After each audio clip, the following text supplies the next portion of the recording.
gummy bear.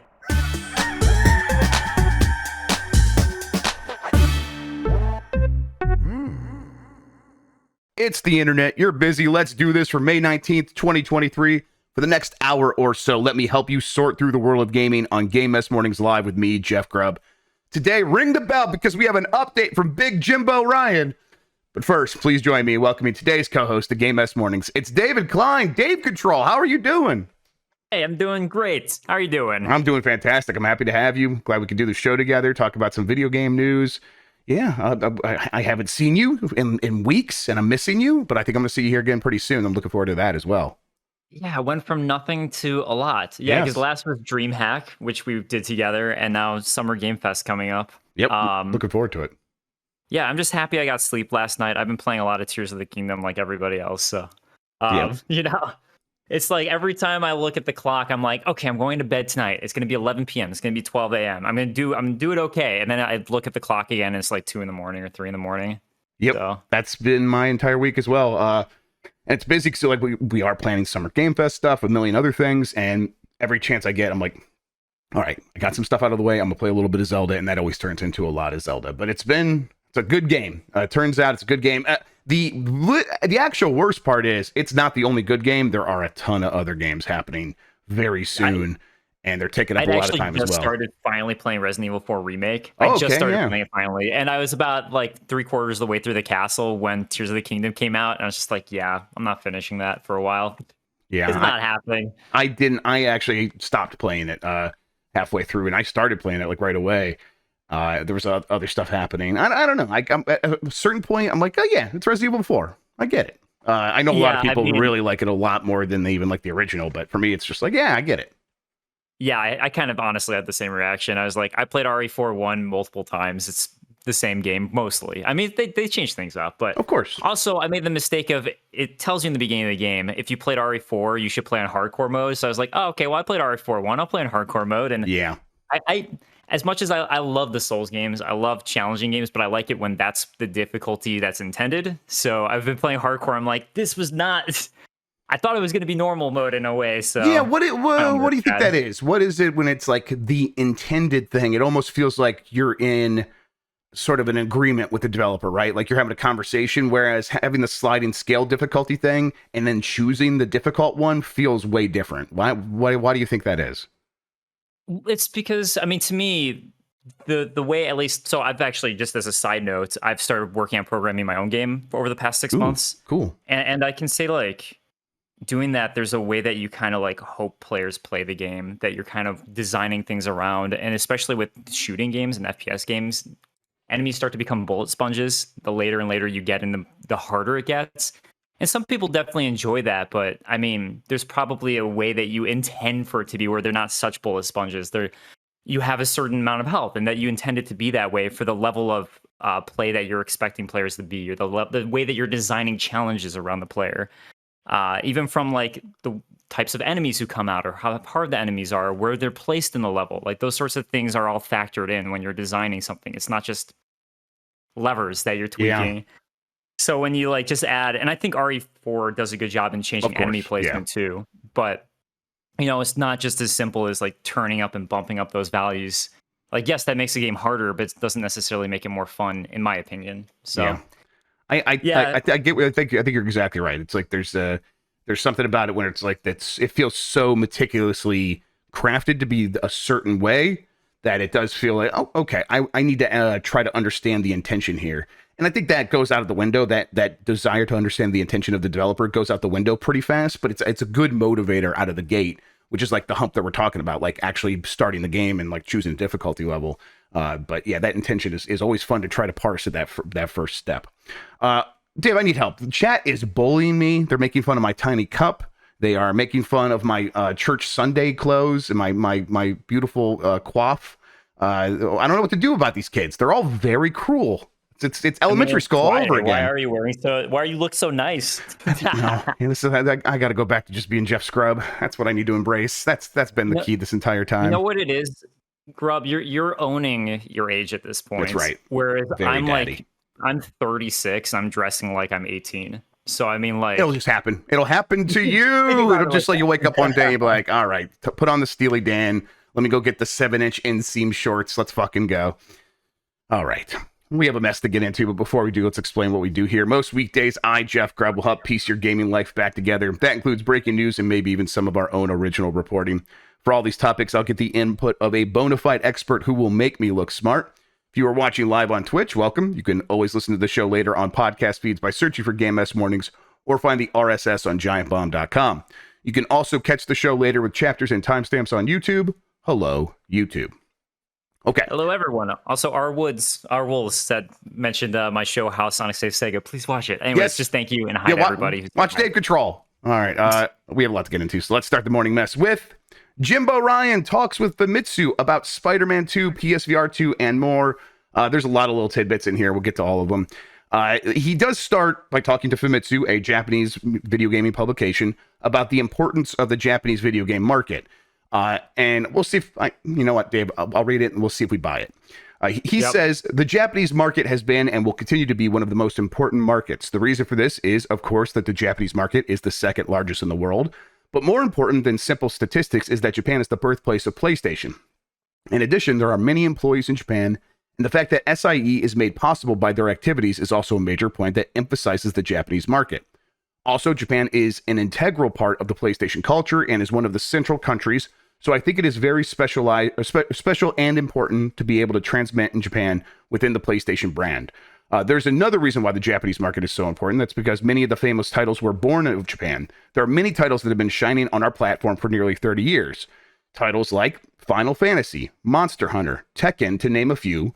But there are countless other masterpieces developed by Japanese developers and released by publishers. SIE has a long history of relationships with developers and publishers, so the Japanese market is extremely important in that sense as well. Now, Dave, I'll tell you what I notice about the games he listed there. None of them are PlayStation games. They are third-party games, and I think that's reflected in Sony's strategy, which is not necessarily to be making their big-budget games in Japan anymore. So do you buy this from Jim? I mean, yeah, I totally agree with you. It sounds like PR fluff. It's Famitsu. This is the main Japanese magazine, obviously. I think one interesting thing, while you're talking, I looked this up because I was curious. Apparently, the original Spider-Man, the PS4 one that came out in 2018, apparently it actually sold well in Japan for the Japanese market. Yeah, I think so. So I didn't realize that. So I was curious. So, that's with that fact in mind, it does sound like, they probably do want to appeal to the Japanese market because the first one did well. So, they probably want to make sure that that market's aware, like, hey, we are thinking of you because we want to sell those extra 100,000 plus copies. So, I could get it for this game at least. Yeah, and it's Ghost of Tsushima sold really well. He talks about how in this interview he mentions it sold more than 1 million copies in Japan, and that is very good. And occasionally they can have one of those games that pops off, but even Ghost of Tsushima not made in Japan. So I think he's like, yeah, we see the importance of this region. Obviously, it's our cultural home for the company, for the PlayStation brand. But he did close PlayStation Japan studios, and really the only studios left in Japan now are the Gran Turismo team, Polyphony, right? That's how you say that, Polyphony Digital, and then Team Asobi, which of course Team Asobi does rule, and they're awesome, and I can't wait for the next Astrobot game. I hope it comes out. But in terms of investing in making games in Japan, I don't think that's going to change suddenly, right? They've reached an equilibrium with the way they're going to do things going forward. Do you think that's right? Yeah, I'd agree with that. Just from a sales perspective alone, you in general compare Japan to other regions.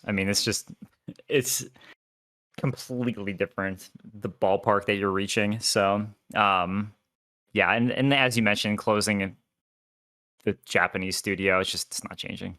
Yep. Yeah, I think I agree. All right. He says he was also asked about other strategies for Japan, and Ryan says it is to send out games that are highly compatible with the Japanese market. Elden Ring, Resident Evil 4, Monster Hunter Rise, Wild Hearts. Again, none of them from Sony. And those have already been released on PlayStation 5. And then this game was born in Japan and was released in Japan. I think he's talking about Ghost of Tsushima there. It is very encouraging to see hit titles being created in Japan. And I am very grateful that there are many more titles scheduled to be released in addition to these titles. Most recently, we have Final Fantasy 16 and Street Fighter 6 on the horizon. both of which will be huge and important launches for the world, but Japanese game fans will have a particularly high affinity for them. I think it will be a special launch. If they aren't going to be making their own games in Japan for the most part, they are still investing a lot of money because they have spent a lot of money to ensure console exclusivity or to keep it off Xbox for something like Final Fantasy 16. I think they do have something of a co-marketing deal for Street Fighter 6. So they're still like making bets. They're just not going whole hog on those bets, right? Yeah, I mean, to what you were saying too with Final Fantasy 16 at being exclusive, I mean, even not Elden Ring, but even say like Bloodborne, and Demon Souls, you know, they have invested in From Software and other specifically Japanese publishers, but they're kind of safer bets at this point. So, yeah, I mean, again, as I mentioned at first, a lot of it just feels like PR fluff in a way where it's like, we're talking to Famitsu. We care about you guys because we're talking to you, Famitsu. But I think that's, I also, that clearly comes through in what he's saying a lot. It's, you know, it is hard to believe that they suddenly are going to care about Japan in some major new way. I think they still care about Japan, but they left Japan in terms of their headquarters and they moved it to Los Angeles or Santa Monica and stuff. And then the sort of center of power within Sony Interactive Entertainment is in Europe now with Herman Holst and Jim Ryan. It's this company has shifted away from Japan in some major ways. That doesn't mean they've abandoned it or that they're not going to use their history in Japan to leverage more success. But it just means it's clear that is something that has waned instead of growing over the years. In terms of Spider-Man 2, the planned release for 2023, they asked Jim Ryan to talk about the game a little bit. He says, "I'm sure Marvel's Spider-Man 2 will be a very exciting launch because Marvel's Spider-Man, released on PS4, is a touchstone. The title was a huge success on the PS4 and was enjoyed by millions of users. The sequel, Marvel's Spider-Man 2, is being developed exclusively for PS5, so the developers have made no compromises. We asked them to focus on maximizing the functions of the PS5 and creating the best works. As a result, we've received feedback from game fans that it looks like they'll be able to enjoy really beautiful visuals and a wonderful experience." Do you think that Spider-Man 2 is going to feel like the first real next-gen game, or maybe the next big next-gen game that feels like a step forward? That's a good question. I'm kind of looking at my catalog right now. That's what I was glancing back at. I feel Demon Souls actually felt, visually speaking, and that definitely felt like a big, like, oh my god, this game is beautiful type of next gen level, or I guess current gen at this point, right? Yep, new gen. I still think it's new. It's not next, but it's newish. It's funny because I feel like a lot of times I still catch myself saying that about the PS5 when it's been out for a while now. It's not really our fault though. It's exactly this: is that they were putting these games out on both. God of War Ragnarok, big new game. Yeah. That's a PS4 game as well. And not that there's anything wrong with that. It's just we're straddling both sides, so it still feels like next gen to a certain extent. And I agree with you. Demon Souls looked amazing. I think Ratchet and Clank looks really, really good. So these things have happened, but Ratchet and Clank and Demon Souls, those were exclusive, and those felt like next gen games, new gen games. I think Spider-Man 2 is going to be that at least, but I'm hoping it's even more of a step further because we are years in. It's from one of their best studios. It is their best-selling game series now. So I hope they've invested everything into it. And that seems to be what he's suggesting. Do you think it can live up to that hype? Yeah, I mean, I honestly do. That studio is fantastic. Spider-Man was fantastic. Miles Morales, I honestly didn't play it, but I know everyone loved it who did. So I think Spider-Man 2, I have high hopes. It's one of those few developers I actually think will pull it off. And like you said, to the next gen thing, as you pointed out, I didn't really think about it too much until you said it, but you're right. Pretty much every release is multi-platform at this point, unless it's a Switch release, and that's, older gen, like pretty old gen at this point. So, I think it will be. I'm really excited to see what they do with it. The first Spider-Man was so good. Yes.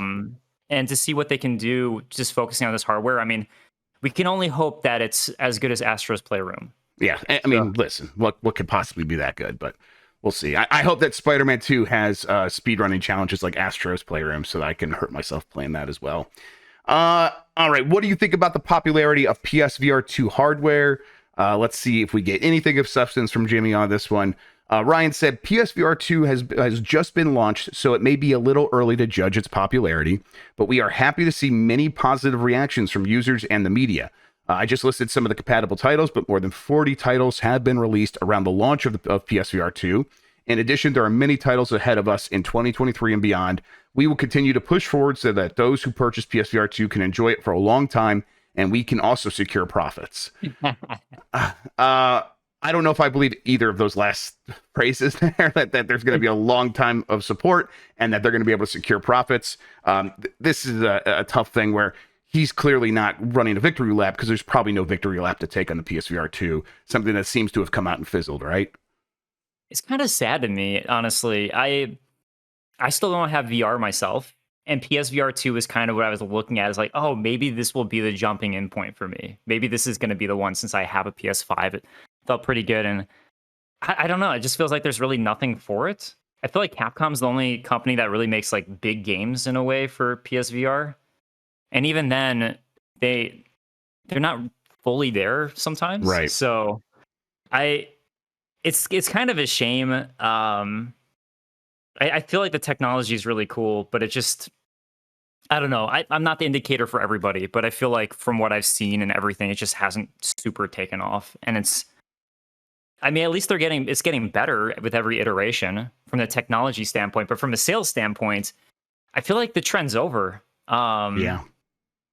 It's like when 3D was big back with the 3DS and 3D TVs and 3D and films. Virtual reality felt like it was going to surpass that because it was genuinely a new experience, and I feel like it's sort of had that same 3D effect. But I don't know. How do you feel on that? I agree. I think it's the trajectory of, and I've said this somewhere else before, but the trajectory of VR feels very similar to the Segway scooter, where it was like it was really promoted big time when it was going to come out. It was called It, and it was going to change everything.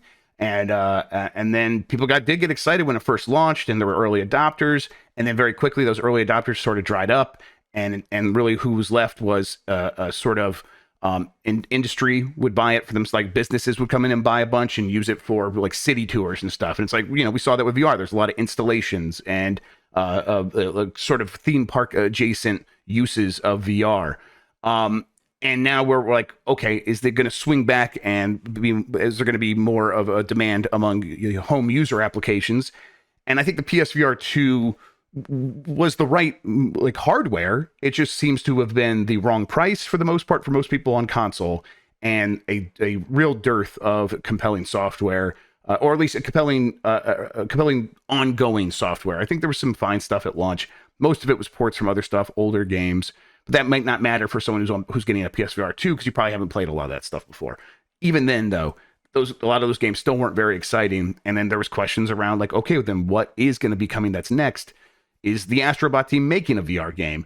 Are you going to get Half-Life Alyx? And there's been none of that. Yeah, exactly. And so like now we have that showcase next week, and they could announce a whole bunch of games. And they said they're going to have PSVR 2 stuff there. Are you confident that they are going to have enough stuff to maybe get you interested in a VR 2? No, frankly, no. I'm glad they're supporting it for people who bought it. I hope that they do. I really hope that they do. I'd love to see it happen, but I highly doubt it. Maybe they'll have their killer app. Beat Saber, in a way, I feel like Beat Saber really helped because that was a game made for VR that feels good for VR.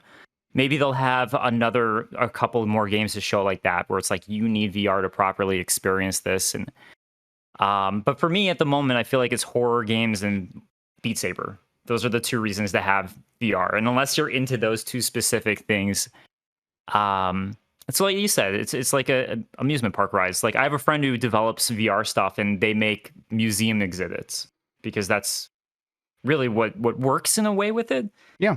What, like, are you excited? Do you feel like there's going to be anything they can do? I really like VR. I use it. I think console VR needs to meet a certain threshold to sort of break the seal on people's interests, where you need to have a lot. Because on PC, I'll get a PC VR headset and be like, well, people are going to just experiment, and there's going to be a lot of wild shit on the internet. And when a project happens that I'm interested in, I'm going to be able to go get the open source version of it, download it, and just mess around with it myself. Yeah. And that is, to me, that is where a lot of the excitement is at. Then over on the console closed garden space, it's like, okay, if you are curating an experience for me and I need to be ponying up the cash for both the hardware and both the hardware and then the peripheral, you need to kind of wow me in a way that the PSVR 2 certainly hasn't yet. And I think the skepticism that we're both sharing here is not out of nowhere for a Sony-based non-home PlayStation system. We've seen them repeatedly try things that aren't the PlayStation home console, the PSP, the Vita, and the original PSVR. PSVR got a decent amount of support. They invested a lot in it. The reality has changed, though, where even if they try to do that, there's not as many VR developers out there anymore for them to go out there and even pay that money to. And they've also not really shown, they've not shown so far through this PSVR 2 generation that they're even doing that. There was Horizon that actually looked good to me. I've been thinking for a long time that I felt like rock climbing is a really good I like that a lot. To do. Yeah, to me that felt like a perfect application into VR, is some sort of rock climbing thing, because then you get that perspective of looking down and be like, oh my god, I'm really high up. Yep. So it's cool to see a Horizon. To me, that is the best example of Sony trying to do something, but beyond that, there's not much. It's like, as you were mentioning with other peripherals, it's like remember the PlayStation Move, remember the Xbox Kinect, things like that, and they've just all totally fizzled because it's not the main line support. And I think that's ultimately going to be the issue with these sorts of things, is unless it has that mass adaptation, it's not going to attract major developers to make games for it. Definitely not.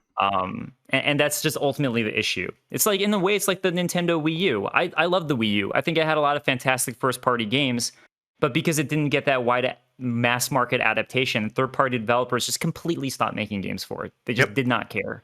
And that's the same issue that VR is facing, just across the board, unfortunately. Yep, and it's if Sony wanted me to have confidence in this thing, regardless of all those factors that you just eloquently listed out, which I agree with all of them, they would say the VR studios that we do have internally beyond Call of the Mountain, the Astrobot team, they are working on something, and the Insomniac, which has done a lot of VR stuff, they are working on something. Personally, I don't think they are, because that would not be a very good use of their talents, their time, and that money. Though that's an opportunity cost.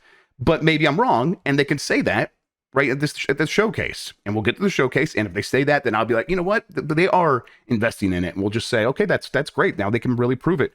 But until then, it's hard not to feel skeptical about the PSVR 2. And I think the way he talks about it in this interview plays into that, because he's not saying he's not promising some bright burning future. He's saying, yeah, we're going to support it. Okay, we'll see. You know what it is? Sorry, I know we got to move on. No, keep going. Let's talk about it. I feel like it's the only way for it to really succeed in a big way is if a company goes all in on it, and it's like a self-fulfilling prophecy right now, where it's not succeeding because companies aren't making games for it, and because companies aren't making games for it, it's not succeeding in selling. I feel like it just has to be a company has to say, we are going to be the next PlayStation 6 is a VR machine, just like Nintendo does with their systems. Yeah. Where Nintendo, as much as the Wii U failed, they tried to make it so that was the thing. That's what they were putting all their eggs in that basket. And I don't know, unless a company does that, I feel like we just have to hope that it does well on PC, essentially, for these sorts of things. I just don't see it happening for console unless that happens. Yep. And it's, and Sony makes so much money with the stuff that isn't VR. That's where they're going to keep making their bets, in my opinion. He talked a little bit about PC games, and he's like, yeah, we're going to be proactive about putting more stuff on PC. The interviewer at Famitsu was like, hey, that's great, but can we make sure you keep doing PS5 exclusives? That's what gets us excited. And he spoke to that. He said, we also fully understand the importance of PS5 exclusive titles. As I mentioned earlier, PlayStation Studios' main responsibility is to have people enjoy the game experience using the latest PlayStation. We are increasing the number of PS5 exclusive titles and staggering the release of the PC version. I often have the opportunity to ask game fans for their opinions, and when I ask them about the timeline, do you think he's just at the bar asking people? He's never asked me. They say that selling the PC. Yeah, what the hell? Come on, call me up, Jim. You're Grubb of Giant Bomb. How does he not come to you? Yeah, I don't get it. I don't get it at all. Those gamers say that selling the PC version 2 or 3 years after the release of the PlayStation version is accepted favorably. There's always this talk among PlayStation fans that I hear of a little bit of concern that window is going to keep shrinking, and then maybe one day it's going to be 0 day. And I don't know why you really get concerned about that, but there is concern that they'll be on PC and PlayStation day one. I think he's holding this line, and I think he's probably telling the truth here, that they're going to keep staggering these releases at least through this entire generation. Do you think that's going to change? No, I wholeheartedly agree with you. It doesn't make any business sense. I get, you get those initial PC sales, but they're still going to get them eventually, and you want people to buy PlayStations. Like, why would you not?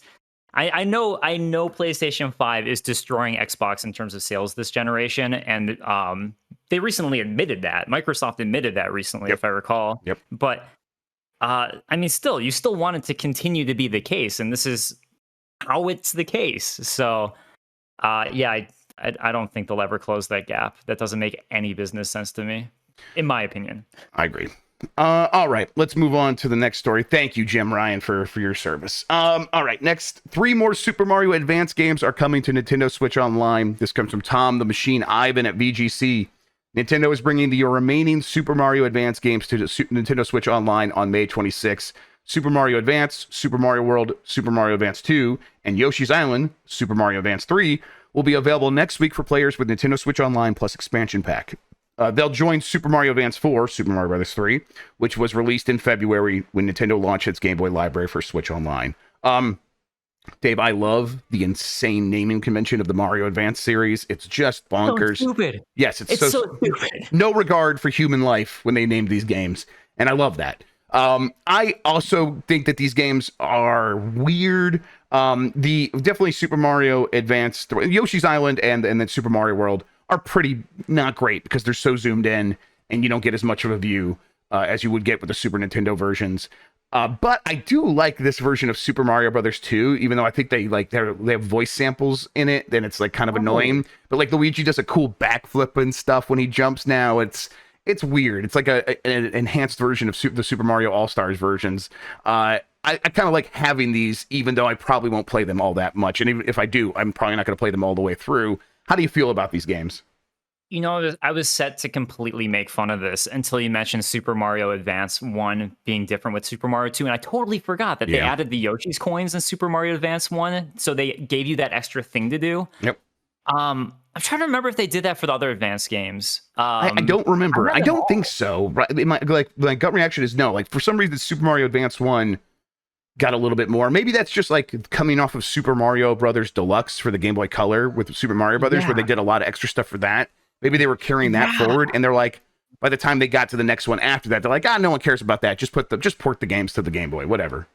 Yeah, Super Mario Brothers Deluxe was fantastic. I remember that. That was such a good port. But yeah, I was gonna make fun of this because I was like, well, we already have all these games already because we have Super Mario World on the Super Nintendo on a Switch, and we have Super Mario All-Stars, so we even got like the weird versions of all these games, or the updated versions, I guess, the remasters. Yeah, so I was gonna make fun of it, but when you brought, it's like, okay, we already have them, but you're right with Super Mario Advance 1. That is genuinely a better port. And as we were talking about, I can't remember with Advance 2 through 4 if they did anything interesting. Me neither. I'll check them out. I'll check it out. I played them all, but I just don't remember at this point. I wonder if chat remembers that. Who knows? I guess we'll see.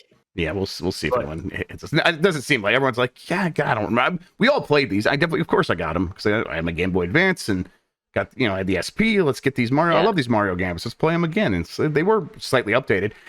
One thing I learned recently is all these games came with Mario Brothers, the arcade running around thing. And it doesn't matter which game you have, as long as you have Mario Brothers on the game cartridge, it would speak to the other games, so you could all play Mario Brothers like 2-player with the link cable and stuff like that, and it would have just functioned correctly. I'm like, that's why they put it on every cartridge. Well, that and because they're lazy and they like to just add special features to that's the same thing to every game. But it was a cool idea still. I like it. Yeah, that's very cool. Outside of the fact that I'm not a big fan of Mario Brothers, but it's still cool. I'm glad they did it. I Uh, don't know. Maybe I just haven't had a good competitor. Maybe my brothers and I just that was the only person I ever played it with, the original Mario Brothers. yeah. And I don't know. It wasn't the best multiplayer No, game it's to me, not. but it led to Super Mario Brothers. So there you go. Yeah, I think I've gotten more appreciation for Mario Brothers recently. Just like I don't know, messing around. I think me and Mike played it somewhere, and we're like, yeah, okay. But it's not ever going to be like if I had the chance to like get the arcade Mario Brothers and buy it from, I was like, no, I'm good. Now, if I had the Nintendo Play Choice 10 or whatever it's called, yeah, I would get that for sure. All right, next story. Sony CEO saw the Super Mario Brothers movie, says Mario is a beautiful and wonderful IP. This comes from Nintendo Everything. Sony CEO Kenichiro Yoshida is apparently a big fan of Mario to the point where he actually went to see the Super Mario Brothers movie recently. Yoshida has also said that Mario Brothers is a beautiful and wonderful IP. Back in the day, or specifically 30 years ago. What's that? I said, what is he, Trump? It's the most beautiful game. It's a big, beautiful IP. He played the franchise intensely 30 years ago, Yoshida said. And then he went on to say it's a lovable IP a lovable IP can survive 30, 50, or 100 years. That is something we would like to make an investment into for sustainable growth. I brought the story in because this is kind of another fluff thing, right? But I brought the story in because I was thinking about it last night that when you think about these companies and then the IPs that they are like actively working on right now, there are not many for Sony that come from the original PlayStation and even to a certain extent PlayStation 2. I think for the PS1, if you could think of something that's not Gran Turismo, that is an ongoing PlayStation game series, I couldn't think of anything. All I could get was Gran Turismo. Can you think of anything? I think all of them are dead now. Crash Bandicoot is dead. It's a Microsoft thing. Microsoft is going to own Crash Bandicoot. Yeah, it's Microsoft. Twisted Metal. Twisted Metal. There we go. Chat says Twisted Metal. Okay. That's Twisted Metal. That's probably going to get a new game. That's right. But they're doing that because they got a TV show. But no, we'll count it. The Twisted Metal. That's good. Yeah, I'm glad. Twisted Metal. Jet Moto. Those kept on going. Yeah, I wish. It's amazing because there were so many. But Metal Gear Solid. No, that became multi-platform. I take it back. Yeah, it's like that was always Konami, and I think we can count like that and like Final Fantasy and some of these third-party things that were greatly associated with the PlayStation. But in terms of like Sony and Sony investing in them, that's what he's talking about. Like, let's invest in this stuff. They haven't, I don't think. Yeah, because I get that was Konami. Crash Bandicoot was Naughty Dog, so right. Yeah. Is there any first-party stuff? Astro's Playroom. That's it. That's the one. The demake is on. Yeah, it's in the BIOS. You have to do a special input to play it. Yeah.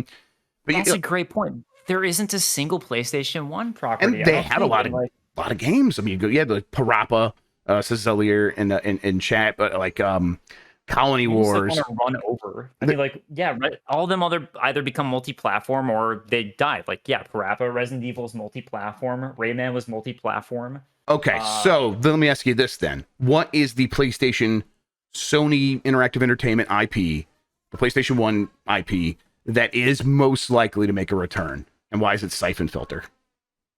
Yeah, Siphon Filter, that's the one.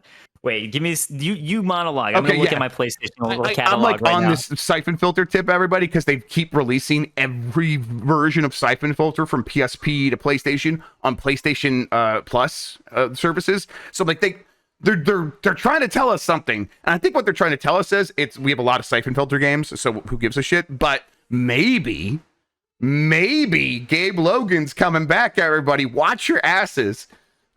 Jumping. I would love for Jumping Flash to come back too. All right, what do you got for me? I got the property. Okay, I got it right here.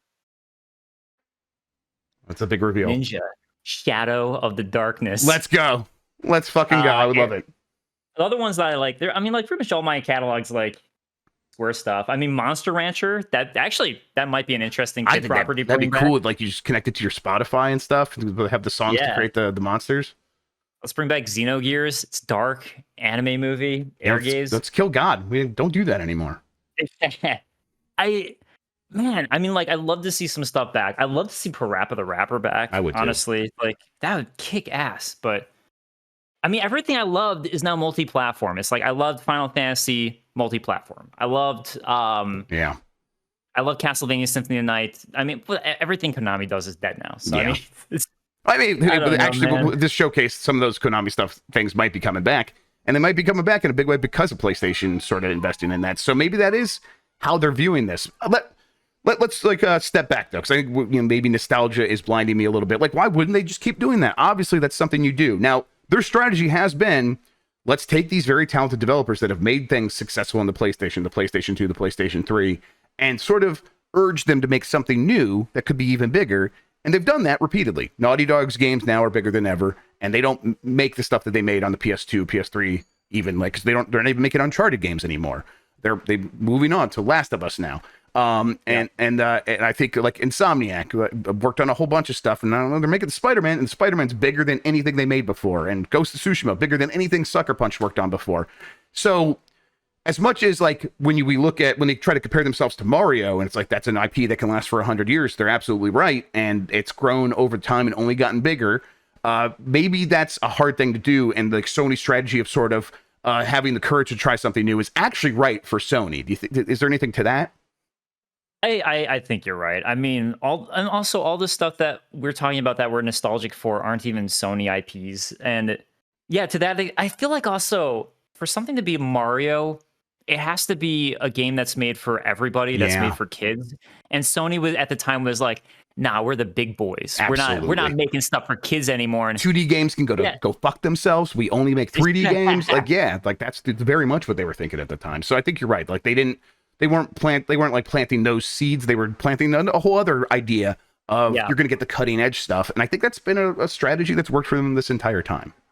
Absolutely. I mean, like they're doing fine. It's just having that type of IP. I mean, if I were to say anything to what you were talking about with Sony investing in Konami properties, I mean, maybe that is their best chance at the moment, other than making something totally new, is like if they could somehow purchase the rights to Castlevania, that's still completely beloved by people, or Metal Gear Solid. I mean, you have these franchises that people grew up with, that people still like the new ones, typically, that maybe they could do something and bring that back. I mean, the Castlevania anime was super popular too. So, I feel like Castlevania has staying power. I agree. So that's the other play. It's like you purchase one of those IPs from Konami and then you make it good. So I guess that's one idea. Or as you said, I like your idea though. I like that. That's not bad that they're trying new IPs and new things. Yeah.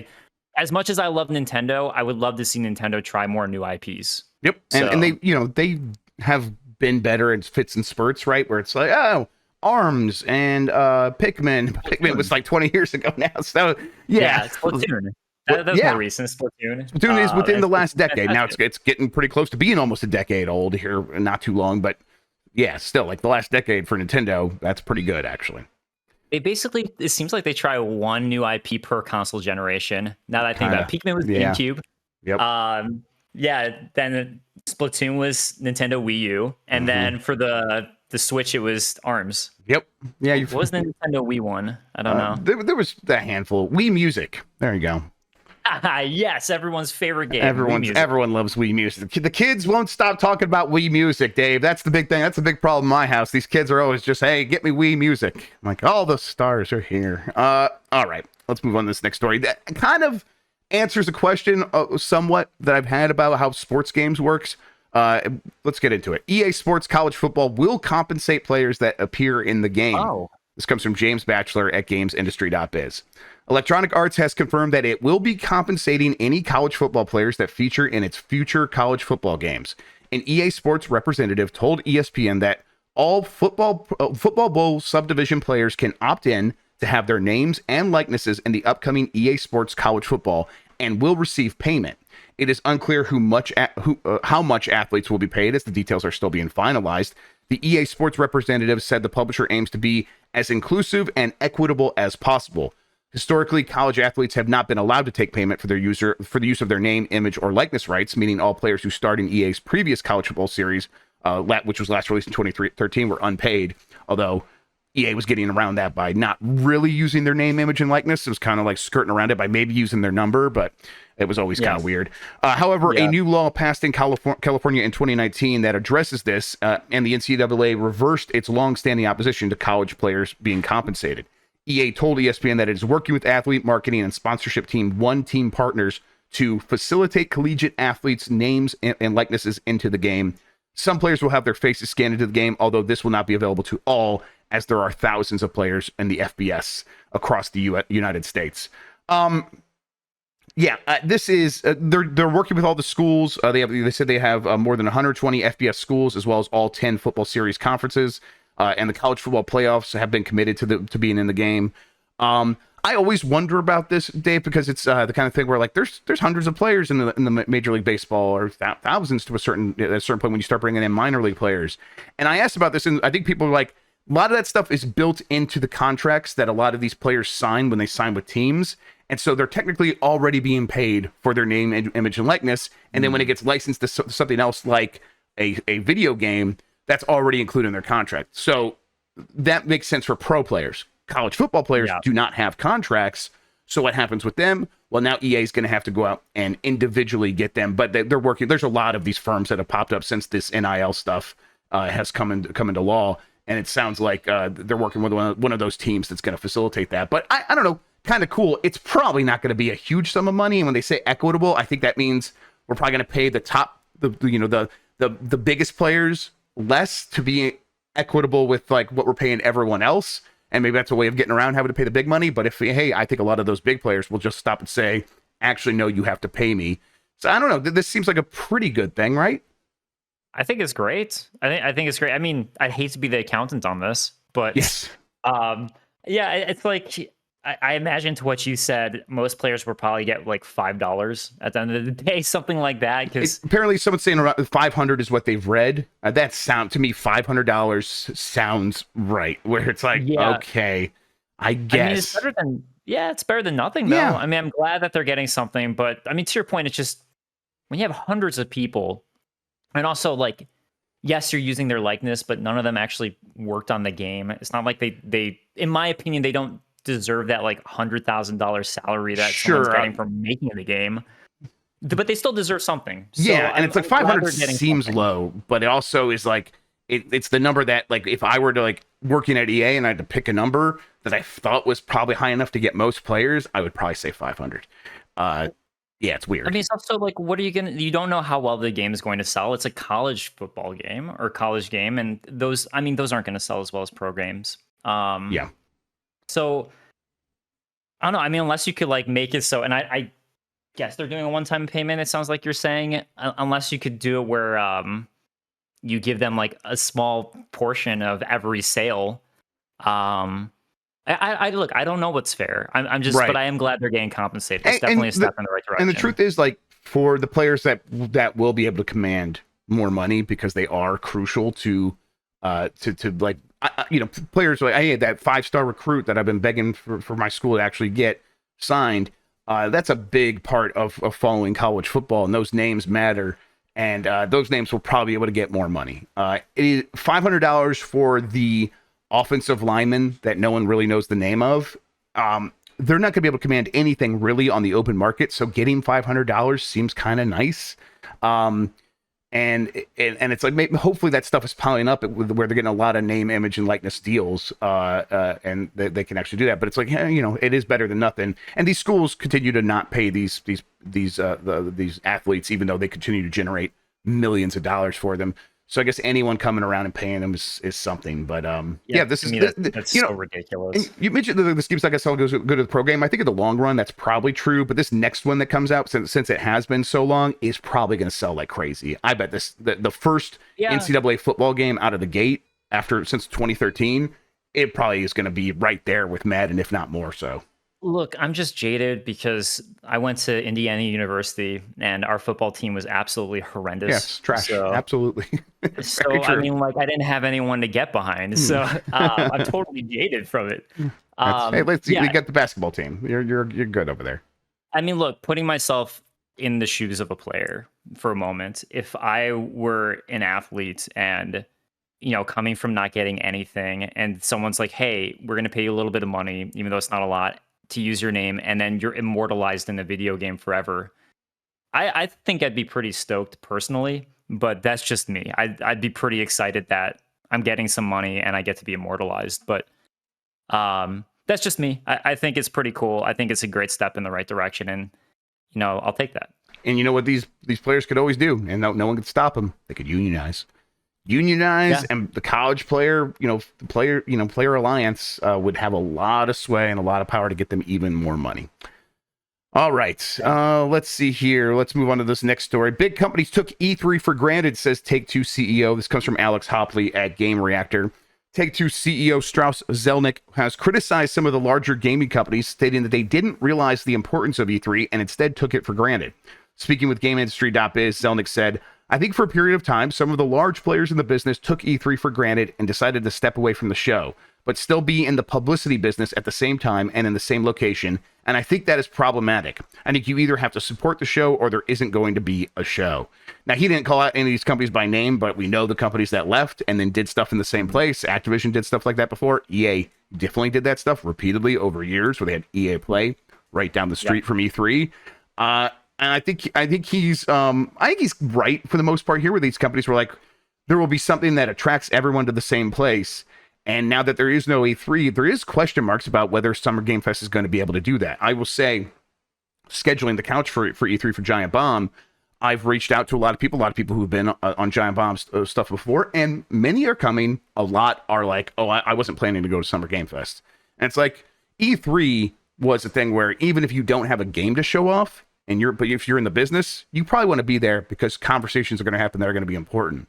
There is no reason to assume that kind of stuff is going to happen at Summer Game Fest. All the other stuff will happen, but all the the shadow E3, the background E3, that is like the real deal reason for that show to exist these days, or at least the last several years, ever since the buyers from Target or whatever we're like, oh, whatever, we have algorithms that do that stuff now. Those deals that were happening, that was the reason to have it. I think a lot of the industry is just like, oh, now we don't have anything to get together during the summer. We're gonna have to find other places to do that. I guess it's gonna be GDC, but I think Zelnick is mostly right. What do you think? I don't know. I mean, to what you said a moment ago, the whole reason E3 initially existed, and same thing with why companies used to go to CES back in the day, was to try to get retailers to buy their games. It wasn't really about media relations or anything like that, or the audience. And then the E3 kind of morphed into both things at once. But I don't know. I feel like it makes sense for smaller developers, but I mean, I don't know. Like, you have Nintendo Direct, and honestly, it does great. And they market indie games, and they market smaller games. They market the same stuff, and the numbers, everyone gets excited about Nintendo Direct. Same thing with the PlayStation events, like what's happening next week. I just don't know. I mean, like, I get your point about those like back negotiations happening, and that sort of stuff happening in the shadow E3, but at least from like a media standpoint, I don't see the relevance, honestly. And then you have events like PAX that exist where if you want to get it in the hands of people to play, PAX goes around, and there's 4 different locations of PAX. And same with other events. Like, I mean, we were just at DreamHack, and there's other places that you can go to that are probably far cheaper if you want to get your game in the hands of people to get them excited. And then everyone's online now, so you can do your own announcements when you want. You don't have to rush out a trailer when you're not ready to show anything. So I don't know, but I'm also not the CEO of Take-Two, so I imagine he knows better than me. No, I think you're in terms of like media coverage, you're spot on, and I think that is like part and parcel with what he's saying, where these companies took it for granted and made it kind of less important, and a lot of that was, as you said, creating assets for these things when you're not ready, and having to rush that stuff out of the door became more and more challenging. So fewer developers were actually willing to go through that, and that sort of naturally caused a pullback from E3. But yeah, in terms of making E3 matter, I'll say that it due to no fault of the media, like we tried it to us, we didn't take it for granted. We showed up and we're like, there's a lot of stuff that we could do here that can be a lightning rod for attention that is going to be very valuable to us covering video games. And so we showed up every year, and we tried to make it matter. We tried to make it important. And, I think that's a big part of still what we're trying to do now with the night shows and us going to Summer Game Fest is we're going to try to make this feel important. And I think these companies that had to invest a lot of money to meet us on the other side lost interest in it for a variety of reasons. And not that there's that they should feel like they have to do it, but I think it was definitely E3 was a mess. ESA was a mess. But it was definitely pushed over the cliff by these publishers, sort of being like, I'm not interested in supporting that anymore. Yeah, it's almost an impossible question to answer, really. It's like, from one perspective, is it, you get all that marketing out, basically. That's what it is. For them, it's a marketing opportunity now. Yep. But it's just one of those things where you really don't know. I mean, no one can tell the answer. It's sort of impossible to know if that investment's worth it or not. Even if you're a company looking at the numbers, you really don't know if you could have gotten that same hype from, say, a Nintendo Direct or Sony PlayStation event, or from going out there in person to E3. I don't know if there's a way to ever really know, unless you can go back in time, take your game out of that, and then do it in an alternate universe. And say, like, A/B test reality, something I would love to be able to do. There's a movie about that starring Nick Cage. I can't remember what it's called, and it's actually horrifying and terrible. He does some messed up stuff using that power. All right, gonna skip ahead here. Star Wars Jedi Survivor topped European game sales in April. This comes from Tom the Machine Ivan at VGC. Despite not being released until April 28th, the game topped the monthly software sales charts ahead of fellow EA title FIFA 23, according to GSD data published on GamesIndustry.biz. The research firm's data covers physical software sales from major European markets and digital sales from most leading publishers. Star Wars Jedi Survivor's launch month sales were up nearly 6% on those of Star Wars Jedi Fallen Order, which was actually released in the middle of November 2019. The action-adventure game was also the best-selling title in the United States in April. Market firm Circana, which is once the NPD Group, reported earlier this week. Dead Island 2, which charted at number 2 in the US last month, came in at number 3 in Europe, selling about a third fewer copies than Resident Evil 4 Remake managed when it was released in March. I think that's pretty good for Dead Island 2, right? Yeah. I would have never expected that. I thought Dead Island was a dead franchise. Yep. No pun intended. I agree. I know everyone's reaction was shocked by how good it was. I mean, everyone was expecting it to be pretty bad, and it was actually a decent game. So good on them. Good on them. That's great. Yeah, it's a competently made game. And that was real nice to experience after such a long development cycle for that game. While 7 of April's 15 best-selling games were new releases in the US, the only other new entry to make the top 20 chart in Europe's last month was Minecraft Legends at number 19. In total, 10.4 million consoles and PC games were sold across Europe in April, which was down 5.3% year over year. On the hardware front, which doesn't include data from Germany or the UK, console sales in April were up almost 58% year over year. PS5 jumped to 144% compared to last April. Nintendo Switch sales were up 38% year over year, and Xbox Series X and S sales rose by over 19% year over year, although they were all down from March. I think that's not too surprising for Star Wars Jedi Survivor, although, outselling FIFA with just a couple of days now. I think that FIFA's relatively older, but still, like, it's still pretty good for that series. I think the telltale sign for Survivor is going to be its legs, something that Hogwarts Legacy has really had. If Survivor can have anything similar to that, it's going to be a very, very high selling game. Yeah, I don't know if it will, though. I mean, I think it's a question. Yeah, I don't think it will. What do you base that on? What do you think it is? Is it just that it's Hogwarts Legacy was a special case, or there's something about Survivor specifically? I think it's that Legacy was a special case. I just think it was that, because Star Wars Jedi Survivor, I think, especially since it's a sequel, most people who were interested in the game because of the first one probably already bought it. Probably. I mean, there's going to be people who couldn't afford it or were waiting for whatever reason or for anything. But and then at the same time, Star Wars has, in history, it's had a plethora of good games. It's also had a plethora of bad games, but it's not like this is like a standout compared to Hogwarts Legacy, where it's pretty much the first genuinely good Harry Potter game. So I think that's like the difference there, and part of why Hogwarts Legacy has had such strong legs. But yeah, I mean, that's nothing bad to say about Jedi Survivor. I feel like the audience who wanted it has probably purchased it early on, and it's not going to have as big of a tail, I should say, in my opinion. That would be what my thoughts on it. I think that you laid it out exactly how I see it as well.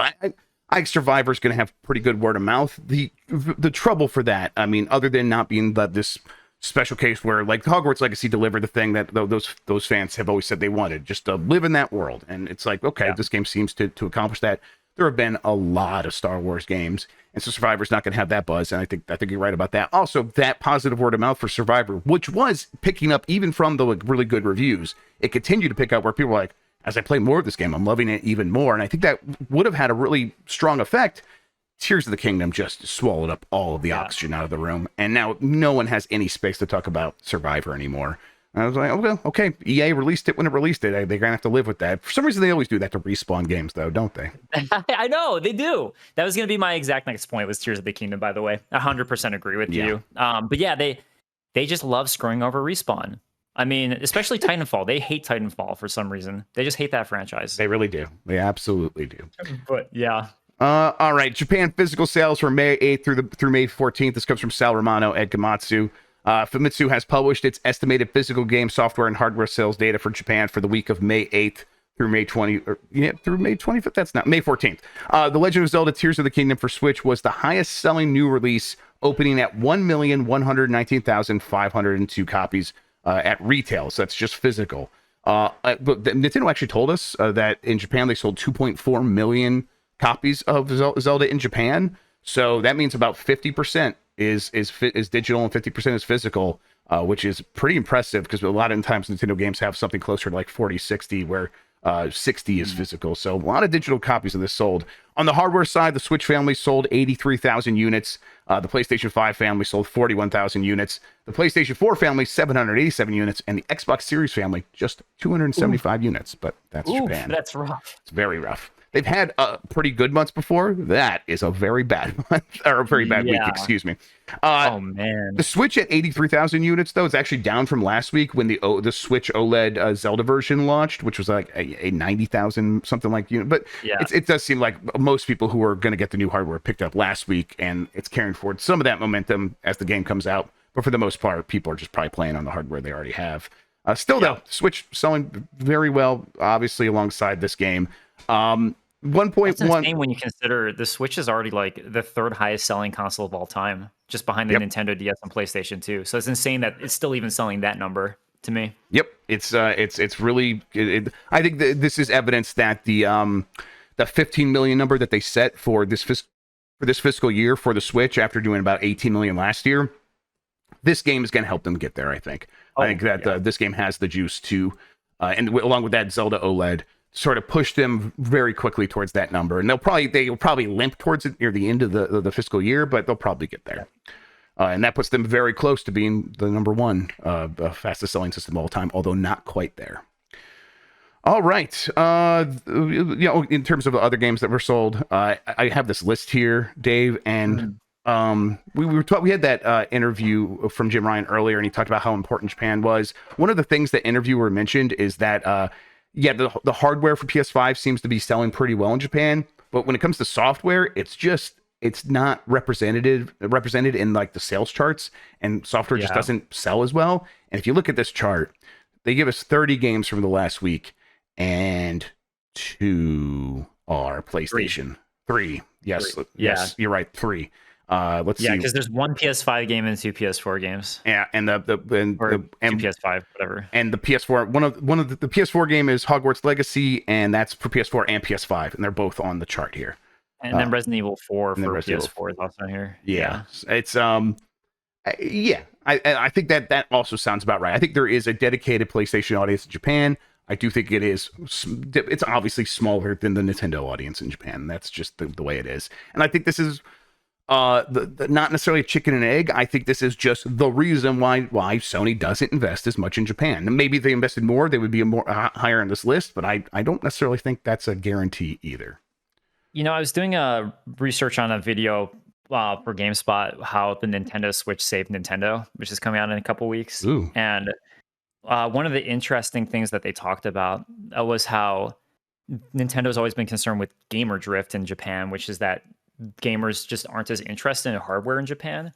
They really moved to the mobile market.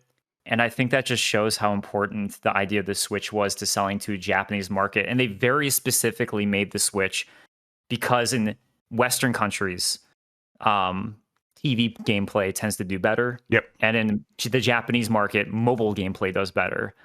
So that's why they made the switch the way they made it, was so it could be both and hit both markets. And it seemed like, just looking at this chart, they were 100% right. Yep. I think you're right. Japanese market. Steely Dan in chat says Tokyo Gamer Drift, which thank you very much. Well, hell yeah. All right. I have the poll from yesterday. Let's go ahead and bring that up, in which we talked about, will we be playing GTA 6 next year? I actually ended up posting this morning, so you missed it, everybody. Too late. You can't vote anymore. 60.6% said no. 39.4% said yes. I think next year is a bit too early. I think early 2025 is what I would say. What do you think, Dave? Yeah, I'd agree. Also, honestly, I hope so. That'd be great. I mean, yeah. I hope that they actually take that extra time. I wouldn't mind that. So yeah, I hope it is 2025. So. Yeah. All right. I am going to get the new poll question written up for Monday. In the meantime, Dave, why don't you tell people where they can find you, what you have going on, plug all the stuff right now. Feel free. Go ham. Sure. Hey, my name's Dave. On YouTube, I'm Dave Control, but nowadays I just make content for GameSpot. So if you go to GameSpot, I'm doing a series for them that's weekly called How It Saved. I just put out a video how Sonic saves Sega. This Sunday is going to be how Twilight Princess saved the Zelda franchise, which is actually a pretty interesting story. Basically, a lot of just how Wind Waker did really poor for them, which, you know, I think Zelda was always going to do good, but it's just still a very interesting story. And then after that, as I mentioned, Nintendo Switch. And yeah, I've been working on a game. That's all I do in my free time now, is programming a game with my partner, who's an artist. So we've been making a game together. I've been working on this specific game for 6 months now, and we started working together a year ago. So I don't have much to say about it yet. It's not ready to really announce anything, but I don't know. I just want to say it because I'm excited. It's like, I love making it. It's very fun. It's definitely, I majored in game design and computer science, so it's fun to go back to my roots in that sense. I think that's very cool. When you try to learn a new skill when you're making a game, what is your go-to? Do you go to YouTube? Udemy and YouTube, but Udemy has been really amazing. Okay. I've always been curious about hearing positive stories from Udemy. Okay. So that's interesting. That's because I'm like in the mood to learn some new stuff, and I think that might be a good place to just kind of start messing around with making a game. I think that'd be pretty neat. Okay. Very cool. Game Dev TVs, who I've been watching a lot of for Unity tutorial. I've specifically been learning Unity for Unity tutorials. They're really good. And then there's another YouTuber, and I'm forgetting his name, so I apologize to him, but he made a great video on 2D platform games, which is what I'm making. That really broke down things like various design patterns that you use, like the state pattern system and things like that, in a way that was really understandable for me, being extremely rusty with this stuff. And it helped me so much that I recoded the entire game from scratch after watching that tutorial. So, or I should say lecture. But yeah, there's YouTube. There's really great YouTube stuff. But honestly, Udemy's been incredible. So yeah, I highly recommend it if you want to go into that. I fucked up the poll question, everybody. I get it. I'm fixing it right now. I'm so sorry. I'm fixing it right now. All right. How dare you? I know. What's the new question? It's okay. So the new poll question is: will there be more or less than 3.5 PSVR 2 games at the PlayStation Showcase? That's your over under. And I said, what did I do? More, 3 or fewer, less, 4 or more. Listen, I'm a very stupid person, everybody, and you got to keep that in mind when you're dealing with me. All right, stand back. Let me cook. I'm rooting for exactly 3. That's going to be my guess. All right, hell yeah. All right, 4 or more. There we go. Less, 3 or fewer. Okay, there we go. You guys can vote for real now. And I'm going to. By the way, something I want to mention about Udemy. I feel like I'm a shill for them right now, but like, as I mentioned, I double majored in game design and computer science. I feel like I've been learning better than my 4-year degree just from 1 year of doing Udemy courses. Yeah, I mean, I think that do the Udemy courses have like a lot of like sort of projects that you do to figure stuff out? Is that kind of how they do it, or is it just all the information is well presented or something like that? I mean, it depends on who the person is that you're doing the course from. So some are better than worse. I mean, that's why, they're all rated with star ratings. Okay. So cool. Like the game dev course does it where they give you a challenge with every single lecture where it's like, okay, we're going to pause the video and try to do this challenge. And they lay out what they want you to do. And I mean, you don't have to, but it's a good idea to. And then afterwards, they show you how they did it. So you could just keep on playing. I mean, when something's too confusing for me, I just keep on playing. I'm like, whatever, explain it to me. But I think it's more just the case of that when you go to school, you don't necessarily know if your professors are going to be good or not, or if they're just there because they got a research grant or that sort of thing. Whereas with Udemy, you have like the ones who are highly rated are good at explaining things and they're good at showing it. So it's like they're actually good at teaching it. So I think it's more of that, and probably just the fact that like I'm so interested in what I'm doing, it's easier to learn it. It's like I took Spanish from 7th grade through freshman year of college, and I can barely speak Spanish. I took 1 year of Japanese, and I'm far more fluent in Japanese than Spanish. And it's just because I was that much more interested in learning Japanese. Yeah, so, that's obviously that's the difference, isn't it? Yeah. So I mean, there could be that sort of bias coming into play from me too. To be fair, but still, I don't think you're wrong generally on that take. All right, everybody. Thanks for tuning in. We'll have more on Giant Bomb. We're on Monday. We'll get to the answering that poll question. Today we're gonna have UPF. We're probably gonna play some games. I got a whole bunch of stuff that I want to check in on. A lot of stuff that it's still a bit too early to play, but there's a handful of things we can check in on. So we'll make that happen on UPF. In the meantime, I want to say Dave Control, thank you so much for speaking with me today about video games. I really appreciate it. Thanks so much for having me. It was an absolute pleasure. I hope I had some insight. It was beautiful. It was awesome. Again, thank you so much for having me. It was a ton of fun. And in the words of the CEO of Sony, it was wonderful and beautiful, and I appreciate it. You're the best audience of gaming, everybody. Thank you so much for tuning in. Until next time, have a good one. Take care of yourself, and goodbye. Later.